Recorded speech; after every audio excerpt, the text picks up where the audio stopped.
कभी सोचा है अगर ऐसा होता कि तुम किसी के भी मन में घुस के किसी के भी थॉट को बदल सकते तो कैसा होता। जैसा चाहो वैसा ही उसे दिखा सकते थे, जैसा चाहो वैसा ही उसे सुना सकते थे, जैसा चाहो वैसा ही उसे देकर कोई भी काम करवा सकते थे और वो इंसान तुम्हारे हिसाब से ही काम करता। तो फिर कैसा होता। हाँ, ऐसा ही एक दुनिया है अंतर मन की दुनिया, जहाँ पर बहुत सारे दरवाजे हैं। उस दरवाजे से किसी के भी मन में प्रवेश किया जा सकता है और उसके थॉट को भी बदला जा सकता है, लेकिन सही इंसान के दिमाग में प्रवेश करने के लिए और दरवाजे से वास्तव के दुनिया में लौटने के लिए एक खास तरीके का कंपास चाहिए, जो सटीक दरवाज़ा कौन सा है वो बोल देता था। अगर तुम्हें अंतर मन की दुनिया से बाहर के दुनिया में लौटना है, सटीक दरवाज़ा ना मिलता है, तभी तुम अंतर मन के दुनिया में ही फंस के रह जाओगे और तुम्हारा शरीर वास्तव दुनिया में कोमा में चला जाएगा। अंतर मन की दुनिया में तुम्हारा सिर्फ थॉट, कल्पना ही ट्रैवल कर सकता है और वास्तव दुनिया में तुम्हारा शरीर पड़ा रहेगा। इस कहानी का हीरो माइकल 3 महीने से कसिनो में शॉर्ट बॉय का काम कर रहा है। कसिनो की सभी इंफॉर्मेशन एक्सप्लोर कर रहा था। असल में वो एक कॉन आर्टिस्ट है, भेस बदलने में माहिर, एक टैलेंटेड गैम्बलर जो कसिनो लूटने का स्कीम रोल आउट किया था बहुत ही ब्रिलियंट तरीके से। नेक्स्ट डे माइकल फिर से अपना भेस बदल के पोकर टेबल में खेलने के लिए आता है। बहुत पहले वो काम करते वक्त ओरिजिनल डाइस को मैग्नेटिक कंट्रोल डाइस से बदल देते हैं, जिसके लिए वो जीतने लगता है। लिफ्ट का सिस्टम भी हैक करके वहाँ पे अंधेरा करके कसिनो की कार्ड को अपने कार्ड से अदला बदली कर देते हैं। इसीलिए वो स्पेशल ग्लास की मदद से सबके कार्ड को देख पा रहा था। सब कुछ अपने प्लान के मुताबिक ही चल रहा था, लेकिन तभी उसका राइवल एलेक्स एंट्री लेता है पोकर टेबल में। माइकल का कार्ड मिस्टीरियसली चेंज हो जाता है और माइकल जुए में हार जाता है। माइकल किसी और को एलेक्स समझकर धमकाता है, बोलता है मेरा पैसा वापस करो। असल में एलेक्स ने माइकल के दिमाग के साथ ट्रिक किया था, जिसके लिए माइकल सही कार्ड को देख नहीं पाया और दूसरों के फेस में एलेक्स दिखाई दिया था। कसिनो का ऑनर विक्टर क्रूएल और डेंजरस माइकल को पकड़ लेते हैं और बोलते हैं 1 वीक के अंदर अगर तुम मेरा पैसा वापस नहीं करते हो तो मैं तुम्हें मार डालूंगा। तभी माइकल जब कुछ मदद के लिए अपने दोस्त के पास जाता है, तभी एलेक्स के जादुई ट्रिक के बारे में वो सब कुछ बताता है। तभी उसका दोस्त बोलता है हाँ, ऐसा कुछ इंसान है जिसके पास कुछ खास एबिलिटी होती है, कुछ खास स्पेशल साइकिक पावर होती है। नेक्स्ट सीन में एलेक्स के साथ गॉर्डन को दिखाया जाता है। गॉर्डन असल में माइकल का ही बाप है। माइकल के बाप के कहने पर ही एलेक्स माइकल को हराया था, ताकि माइकल उसके बाप के पास लौट आए। उसके बाप के पास वही कॉम्पस था, जिसकी मदद से अंदर मन की दुनिया में प्रवेश किया जा सकता है या फिर वास्तव की दुनिया में लौट सकते थे। माइकल अपने दोस्त की मदद से ऐसे ही कुछ खास साइकिक लोगों को ढूंढकर अपना एक सुपर पावर टीम बनाता है। एरिक बड़े बाप का बेटा, पार्टी बॉय, उसका पावर था टेलीकिनेसिस। किसी भी स्मॉल ऑब्जेक्ट को जैसे रोलेट बॉल और क्यूब को अपने पावर से मूव कर सकता था। टॉनी एक टैक्सी ड्राइवर जो अपने पावर से इलेक्ट्रिक डिवाइस को कंट्रोल कर सकता था, जैसे कैमरा को अपने जगह से मूव करना। केविन एक हिप्नोटिस्ट, एक आर्टिस्ट, अपने पावर से किसी के भी थॉट को किसी के भी दिमाग में डाल सकता था।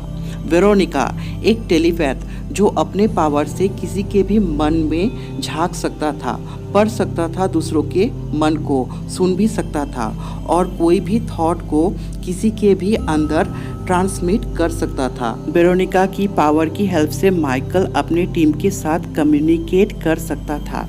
मतलब माइकल वेरोनिका को मन से जो इंस्ट्रक्शंस देगी, वेरोनिका वो इंस्ट्रक्शन लेके खुद के मन से दूसरों के मन में वही इंस्ट्रक्शन फॉरवर्ड कर सकती थी। नेक्स्ट सीन में गॉर्डन माइकल का पिता एक पेंटिंग चुराने आया था।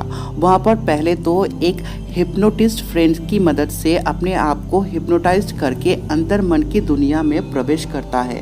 वहाँ पर जाकर गॉर्डन पहले तो एक पेंटर को हिप्नोटाइज करके सेम पेंटिंग उसे देकर बनवाता है। उसके बाद एक सिक्योरिटी गार्ड को हिप्नोटाइज करके ओरिजिनल पेंटिंग को उसके साथ बदल देता है। काम खत्म हो जाने के बाद सब कोई होश में आ जाने के बाद उन लोगों को पता ही नहीं था कि क्या कुछ हुआ था। माइकल सबको अपने मन से ही इंस्ट्रक्ट करता है। एरिक को बोलता है बेल बजाने के लिए, टॉनी को शॉक सर्किट करने के लिए बोलता है, केविन को सामने वाला एक इंसान को हिप्नोटाइज करके उससे हेल्प हेल्प कहकर भागने के लिए बोलता है और सबके मन में अर्थक्वेक का डर बिठाने के लिए बोलता है। वेरोनिका ये सब कुछ अपने अंतर मन की शक्ति से उन लोगों से करवा रही थी। इसके लिए वहाँ पे खचाखच लोगों से भरा हुआ जगह मिनटों में खाली हो जाता है। इसके बाद माइकल अपने टीम के साथ कसिनो लूटने पहुँच जाते हैं। वहाँ पर जाकर सब कोई अलग अलग टेबल पे खेलेगा, सिर्फ माइकल की टेबल को छोड़कर सब कोई हारेंगे। ये ऐसा ही प्लान बनाया था, लेकिन एरिक और टॉनी अपना पावर का इस्तेमाल करते हुए जीतने लग जाते हैं। इसीलिए गार्ड आके उन लोगों को पकड़ लेते हैं, लेकिन ऐन वक्त पर केविन की मदद से माइकल उन लोगों को छुड़ा लेते हैं और वो लोग तभी एक टीम के हिसाब से खेलकर वहाँ से माला माल होकर निकलते हैं। इसके बाद वो लोग पार्टी करते हैं, लेकिन वहाँ पर वेरोनिका खुश नहीं था क्योंकि उसे नॉर्मल ज़िंदगी चाहिए। इस पैसे का वो क्या करेगी, इसीलिए माइकल के साथ उसकी बहस हो जाती है। नेक्स्ट डे कसिनो का ऑनर विक्टर उन लोगों की कार को चेस करके पकड़ लेते हैं। माइकल विक्टर को उसकी सभी पैसे वापस कर देते हैं, लेकिन विक्टर को माइकल की सुपर पावरफुल टीम के बारे में पता चल जाता है। इसीलिए उसी टीम के सामने माइकल को शूट करके मार डालते हैं और उसके पावरफुल टीम को लेकर वहां से चले जाते हैं। बाद में कसिनो में उन लोगों को जोर जबरदस्ती काम करवाते थे, लेकिन वेरोनिका माइकल की इस मौत की खबर को सह नहीं पाती है और कोमा में चली जाती है। दूसरे ही सीन में हम देखते हैं माइकल जो अभी भी जिंदा है। असल में उसके पापा ट्रिक करके उसे बचा लिया था। हम लोग आगे जानेंगे कि कैसे उसे बचा लिया था। माइकल के पिता बहुत पहले उसे अकेला छोड़कर चला गया था, इसलिए माइकल अपने पिता के ऊपर बहुत ज़्यादा ही गुस्सा था। माइकल अपनी टीम को बचाने के लिए जाता है। पूरी टीम माइकल को जिंदा देखकर खुश हो जाता है। माइकल अपना प्लान शेयर करता है कैसे वो विक्टर की तिजोरी लूटकर उसे बर्बाद कर देगा। इसीलिए एक टीम तिजोरी की तरफ जाता है और माइकल खुद वेरोनिका को ले आने के लिए जाता है।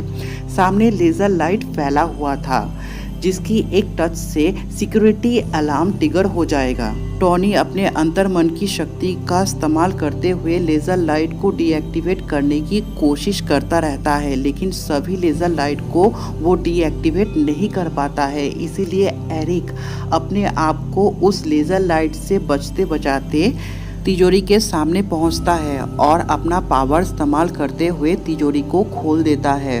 और इधर माइकल वेरोनिका को लेकर भी चला आया था। विक्टर की सिक्योरिटी गार्ड उन लोगों के पीछे पड़ गया था। विक्टर की सिक्योरिटी गार्ड से बचने के लिए वो लोग अपने आप को उसी तिजोरी में लॉक कर लेते हैं। माइकल केविन को बहुत रिक्वेस्ट करता है उसे वेरोनिका के अंदर मन में भेजने के लिए, क्योंकि वेरोनिका की हेल्प के बिना वो लोग वहाँ से बाहर नहीं निकल सकते। बाहर विक्टर की सिक्योरिटी गार्ड है, निकलते ही वो लोग गोलियों से भून देंगे। केविन आखिर में उसे वेरोनिका के अंदर मन में भेज देता है। अंतर्मन की दुनिया बहुत ही अद्भुत थी, मानो वहाँ से कोई भी विश्व में कोई भी समय पर जाया जा सकता है। देखते ही देखते वहाँ पे एक विशाल बवंडर शुरू हो गया। फिर अचानक से सब कुछ रुक गया और धरती फटने लगा, बड़ी बड़ी इमारतें निकलने लगा। धीरे धीरे देखते देखते एक शहर का निर्माण हो गया। वहीं पर वेरोनिका कुछ दूर खड़ा था। माइकल ने आवाज लगाया, लेकिन कोई एक अदृश्य शक्ति उसके पास जाने से रोक रही थी।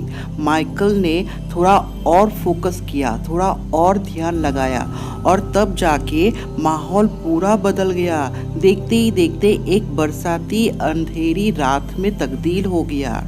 वेरोनिका बहुत ज़्यादा उदास थी, इसलिए वो लौटना नहीं चाहती थी। माइकल तभी वेरोनिका को बहुत रिक्वेस्ट करता है, समझाता है, उसके बाद वास्तव की दुनिया में भेज देता है। वेरोनिका तो जिंदा हो जाती है, लेकिन माइकल का शरीर तो कोमा में चला जाता है। तभी हम लोग देखते हैं माइकल का बाप बहुत पहले ही उसे वो कंपास दे दिया था और बोला था समय पड़ने पर एलेक्स तुम्हारा मदद करेगा। तभी एलेक्स उसके सामने आता है और उसे सिखाता है अंतर मन की दुनिया में तुम किसी के भी दिमाग में प्रवेश कर सकते हो, किसी को भी मैनिपुलेट कर सकते हो, तुम समय में कभी भी कहीं भी ट्रैवल कर सकते हो, सिर्फ तुम्हें फोकस करना पड़ेगा उस चीज़ के ऊपर। तभी हमें समझ आता है माइकल कैसे बच गया था। और इधर रियल लाइफ में माइकल एक झटके में वापस आ जाता है और तिजोरी खोलकर वहाँ से बेखौफ होकर पैसा लेकर बाहर आ जाते हैं। असल में माइकल जब अंतर्मन की दुनिया में था तब वो विक्टर के मन में प्रवेश करके उसे ऐसा विश्वास दिलाया था कि वो लोग पैसा लेकर तो कब का वहाँ से जा चुका है, इसीलिए विक्टर अपने सिक्योरिटी गार्ड को वहाँ से हटा लिया था। कहानी के आखिर में सब कोई एलेक्स से मिलता है और उसे सब पैसा दे देते हैं। एलेक्स उन लोगों को एक नया असाइनमेंट देता है जहां पर उन लोगों की शक्तियों को सही इस्तेमाल किया जाएगा। तभी वहां पर एक लड़के के हाथ से अग्नि निकल रहा था। कहानी 3 महीने बाद का दिखाते हैं। तभी माइकल और उसका बाप अभी एक साथ ही काम करते हैं। 2 हिप्नोटिस्ट माइकल और उसके बाप को हिप्नोटाइज्ड करके अंतर्मन की दुनिया में भेज देते हैं और इसी तरह इस कहानी का दी एंड होता है। Thank you for watching this video.